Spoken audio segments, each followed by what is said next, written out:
Item number 3 on our agenda, Irish Business Survey. The survey has been in your packet that you received earlier this week or maybe last week.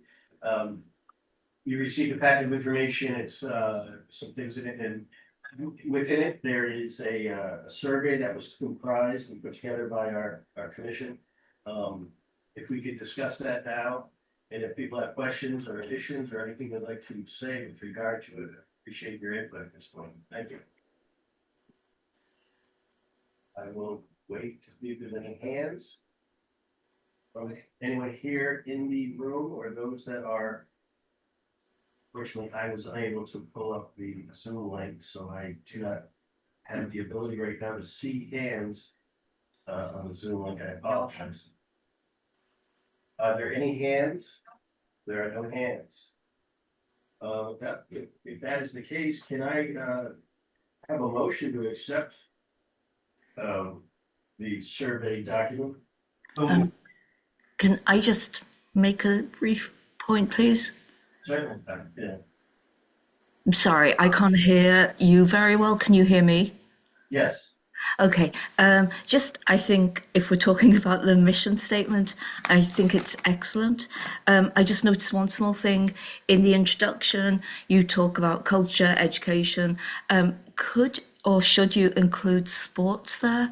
Because on the streamlined version, you do include sports, but I couldn't see it on the main mission statement. Well, if I may, Dr. Peeling, could I just finish the survey portion and then we'll move on to the mission statement in the next. Okay, so I think it is a question of them being comparable. So I think it's a general point. Okay. Thank you. Any remarks with regard to Dr. Peeling's question or statement? On the mission statement. On the mission statement, sorry. Okay. You just had a comment. Yep. Sir. Sure. Thank you. So we'll speak about the survey. Any questions? And I guess Ms. Lashane has a question about the survey. Right, thanks, Mr. Chairman.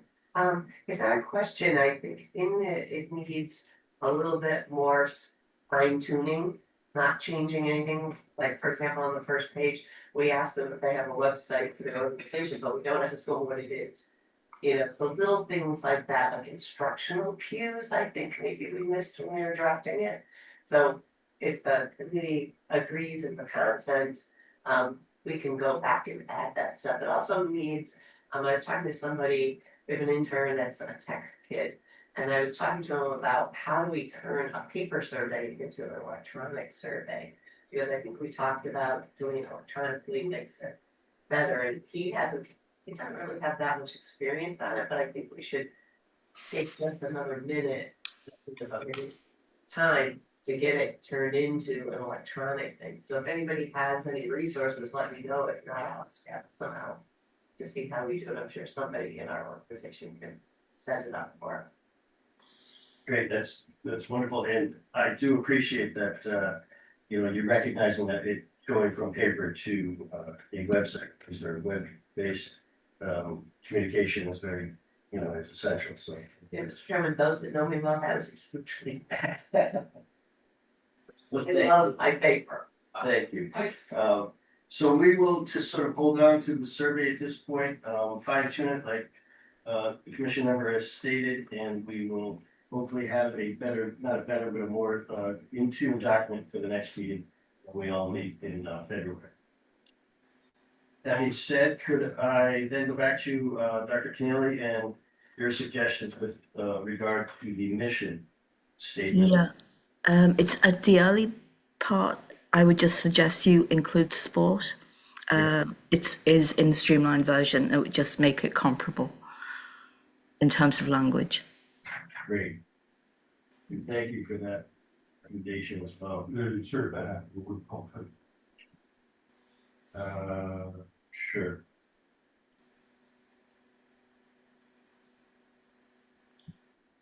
That makes sense, yes. Sure, you have to move forward. Any other comments with regard to the mission statement?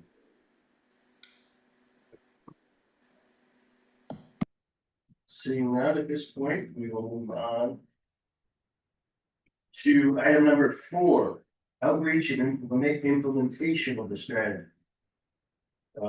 Any ideas or discussion with regard to the strategy that we will implement this survey and mission statement?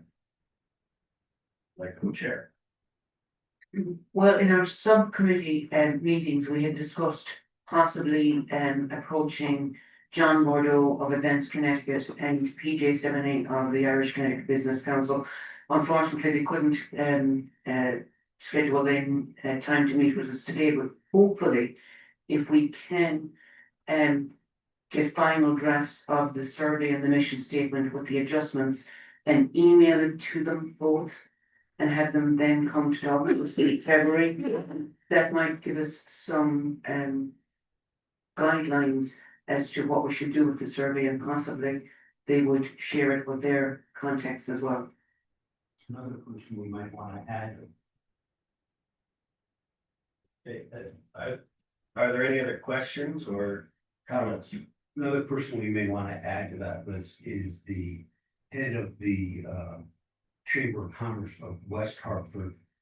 Is extremely active in Irish affairs, and so is his wife, Patty. He's, you know him, and I'm trying to remember his name now. But she has a national position, national business organization in New York. And he's head of the Chamber of Commerce in West Hartford. We can reach out to them as well, see, because she may be a good source of Fairfield County connected business.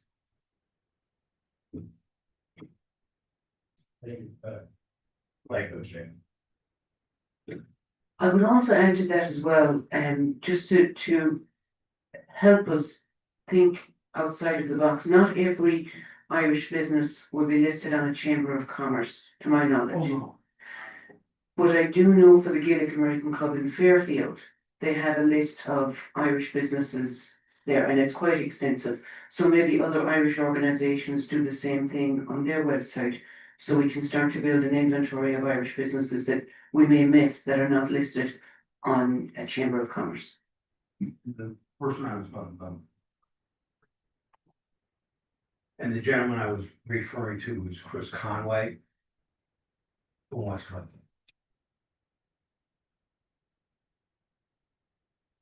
Thank you. Any other discussion with regard to the possibility of speakers for the February meeting? I'm gonna, as I mentioned to you before we started the meeting, I would like to have someone come from the American Irish Partnership. We're going to be doing the second Connecticut fundraiser for them in April at the Officers Club. They're an organization that particularly works with United States businesses to raise funds that go directly to providing for schools and students in Ireland, underprivileged schools, underserved communities.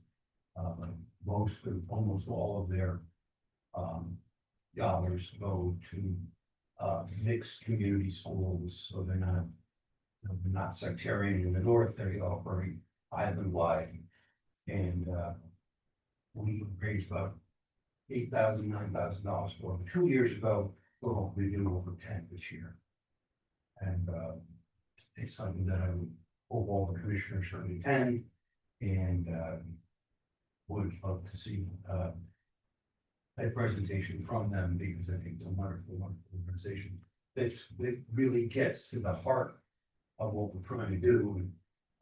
Here, one of the things we did was we set up 2 years ago a specific Connecticut Ireland technology fund.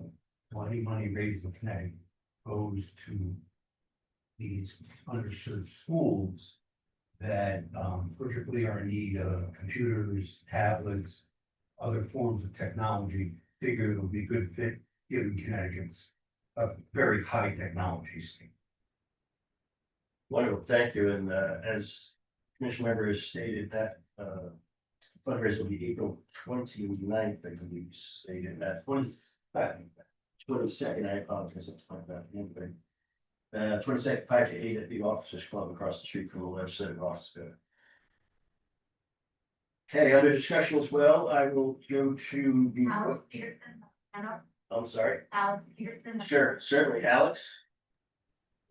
Thanks. Yeah, I just wanted to say we've had very mixed success with surveys in the past here at the Airport Authority. So I would just say I definitely like the idea of working with the cultural associations that are already in the state that already may have some rosters of these businesses to work with them. But it's going to take quite a bit of one-on-one work with these businesses to make sure that they follow through and actually fill it out, to make sure that the survey gets to the right person within the business who's authorized to fill it out. A lot of times we have found that these types of surveys have ended up kind of in the abyss of someone's inbox and they never end up getting filled out. So we just need to make sure that we're constantly staying in front of these people and making sure that we're generating as many responses as we can. I think it's going to be tough. Yeah, thank you. And I thank you for that input. I think what you're saying is spot on.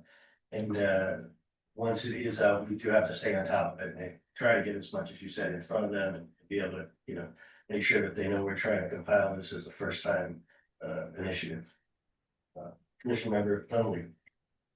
Alex, do you know if Aer Lingus has had any outreach or success with businesses that they've been dealing with in the state that do cross-continent work with Ireland? I would think that they would have some sort of relationship with businesses that either use them for executive travel or shipping or whatever. And that might be a good source to tap into. Yeah, I can definitely reach out to their business specialists there. They definitely have relationships with a number of businesses in the state, and I know that they've done some pretty comprehensive outreach. I don't know if they'll necessarily all be, Irish businesses per se, but I can definitely see what they have and what we can take advantage of here. Right. Sure. Thank you, Alex, and I appreciate your input on that. Any other discussion with regard to that subject? I will then mention the website. I know I'd spoken to our administrator earlier about building a website, and that is still in discussion, I believe, with legislative management. Is that correct, Patricia? I think discussion with management, OLM has gone as far as I can take it, so I will send out another email and see if there's any response or what the next Okay. step would be to establish an official government website for the Trade Commission. Okay, I will as well. I'll contact them and see what they have to say and try to figure out where we can place it, obviously, on my co-chair. I've also spoken to our secretary about this. We'll email Senator Bob Duff's assistant to see where we can go with this website to move it along. Great, thank you. I appreciate that. Next, under the discussion area or topic area is an official email address update. If members can or you will be able to receive an official state of Connecticut email address. I believe this is something that our administrator also has worked on. And I asked if she has any comment or could update us on that area. It is, same as above. Okay, thank you. So we will continue, my apologies, we will continue to speak with hopefully legislative management, have some sort of a resurrection, be able to figure out what's going on there and why we can't or why we are unable to get a website or even to state that email addresses at this point. Just for some follow-up information, the initial response for email addresses is they are only supplied to employees. And the distinction with Trade Commission members lands there. The Okay. distinction between employees and appointees with regards to the legalities behind a government email address are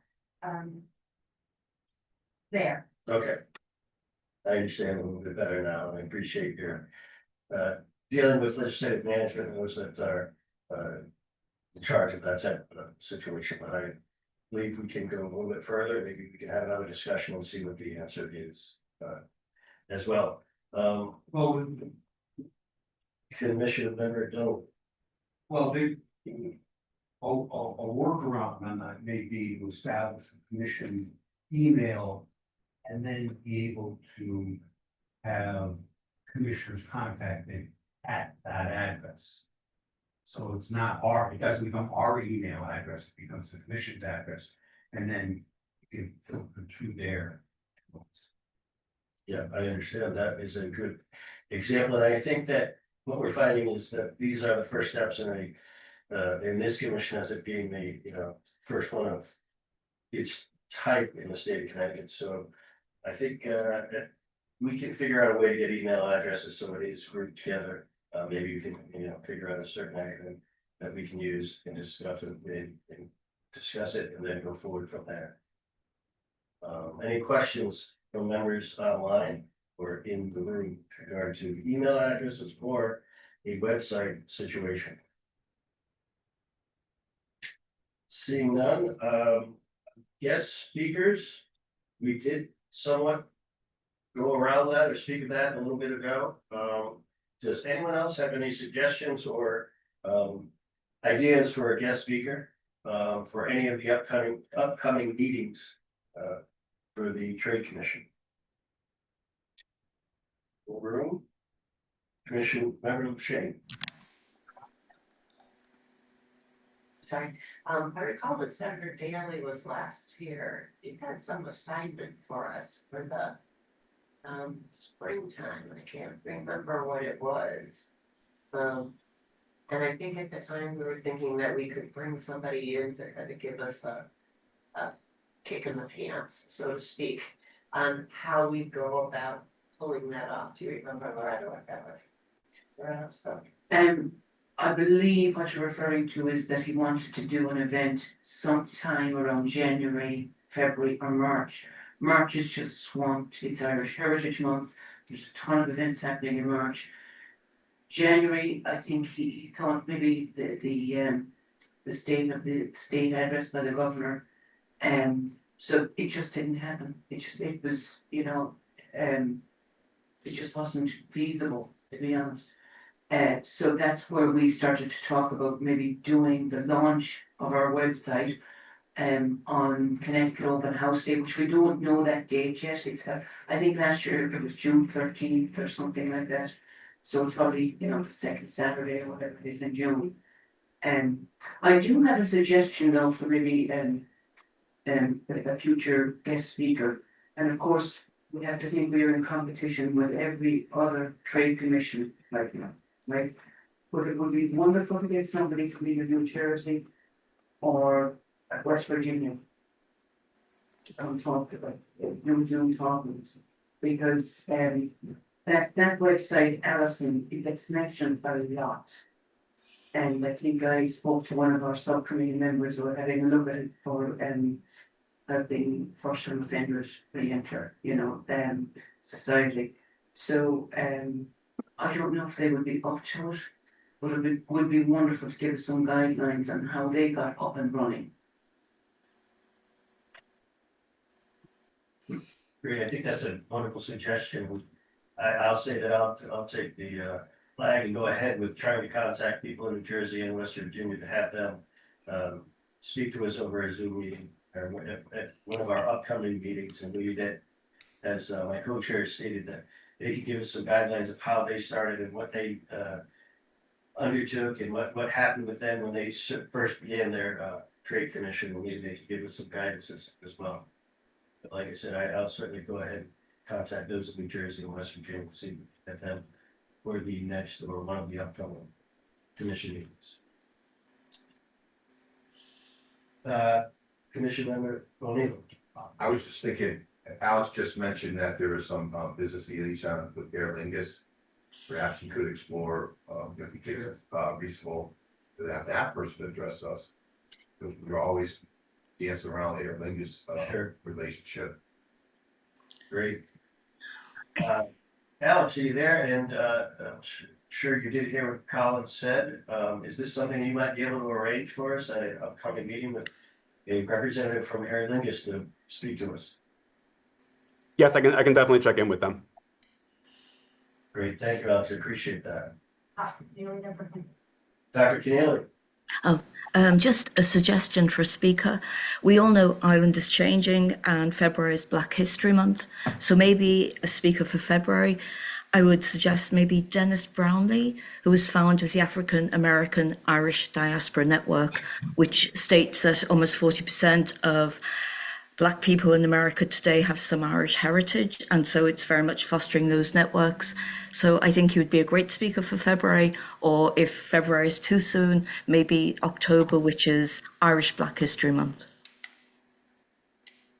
Certainly, thank you for that suggestion, and if you do have a contact information for him, that would be great. I think would be extremely appropriate, and we would enjoy the opportunity for him to come before us to speak.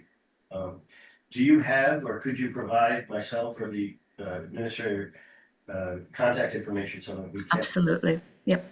Will do. Thank you very much. That's a wonderful suggestion. Very, very much appreciated. Commissioner Boucher. Yes, Mr. Chairman, I was just thinking, maybe it's good to, all them come and speak, but then do an event on Black Irish month in October and do it in conjunction with the Black and Hispanic Caucus. And bring them in and do kind of a more of a public kind of reception or something, particularly when the statistics are like 40%. Something. Yeah, that is a great statistic, and I appreciate that, and understanding that it is also the beginning of the session, and In October.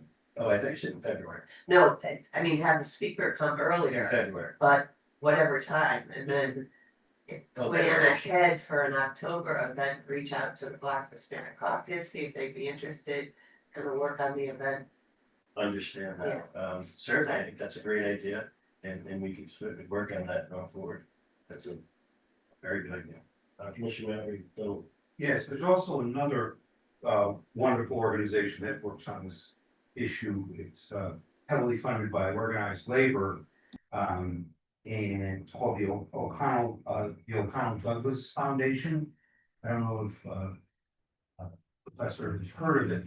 And they do a lot of cross-cultural community and civil rights work, both in Ireland and here in the United States. And it's based on a traditionally strong personal relationship between Daniel O'Connell and Frederick Douglass. Yes, great. If there is a contact as well, or someone that we can speak with, that would be wonderful. My co-chair. I do actually have a question for Dr. Keneally. Dr. Keneally, do you think there's anything we could do as a commission for or with Irish America 250?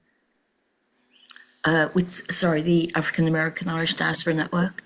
No, with the Irish America 250. Oh, I'm sort of one of the historians advising them. I think I need time to think about what we could do specifically, but I definitely think we should do something. If you don't know, there is an Irish America 250 and they have a website, and on the website they list their activities. So I think we should maybe try and think of something we could do later in the year, but let me come back to you on that if that's okay. Great. Thank you, Dr. Keeling. And that is a wonderful suggestion by my co-chair. Alex, has a question or a statement, or Alex? Yep, thanks. But I apologize in advance for my voice. This is the time of year when it feels like all 2-year-olds convene and conspire against their parents' health. So I hope I'm clear when I'm speaking. But I agree with everything that everyone said, but I also don't want to lose sight with the suggestions that were on the agenda. I think both John and PJ would be excellent speakers that I would love to hear from either or both of them at the next meeting. You know, PJ has been doing, frankly, the work that the commission is assigned with doing before our creation even. And then John with Advanced CT, I mean, they are tasked as kind of the hunters in the state with going out and and fostering ties with businesses in foreign nations. So I would think that Advanced CT would have a lot of insight into what has been done to attract Irish businesses to Connecticut in the past, and maybe what some of the pitfalls there have been. So a lot of good ideas have been brought up today, but I do strongly feel about the two individuals that were listed on the agenda that it would be great to hear from them. Great, yes, absolutely, Alex, thank you. Yep, I think that if we can, and if we're able to secure the two of those individuals for the next meeting, that'd be great. And then work on trying to secure others going forward after the February meeting. As you said, Advanced CT is that organization. I think they'll be a great resource for us. Trying to call in all of the different organizations, businesses, both here in the state of Connecticut as well as across the sea to Ireland as well. Okay. Any further discussion? My co-chair. Now, forgive me, everybody, I'm drawing a blank on the date, but I just want to make sure that you all got the American Irish State Legislators Caucus email about a Zoom meeting. Yeah. Don't know, Okay, so I will send it on, I believe it's this week or next week, but I will send it on to make sure you are all, if you're available, you can attend that Zoom meeting. Great, thank you. Any other discussion or questions from members of the commission? Seeing none. I'll announce the time and date for our next meeting, which is February 10th, 2026, in this room 1C in the Legislative Office Building at 10 a.m. Seeing no other hands, I will take excuse me. Just one quick mention as far as February 10th goes. As of right now, I would keep it in the calendar, and as we get closer and the session starts, I will let you know the availability of the room. But as for March, having a meeting in the hearing rooms, because it's around everyone's JF deadlines, the hearing rooms most likely will not be available for our March meeting on our regularly scheduled time. Great, yeah, obviously, because you stated the legislative session is going to be in February, then this building becomes a bit more busy, but as our administrator has stated, with committee meetings and JF deadlines going into the spring and spring of this year. With that, I will hold and say that yes, we may not be in room 1C February 10th, but we will meet at some point and in some realm on that day at 10 a.m. And without any other questions or remarks, I'll take a motion to adjourn. Moved by Commissioner Member Dunleavy and seconded by Commissioner O'Neill. Thank you all for joining us today and have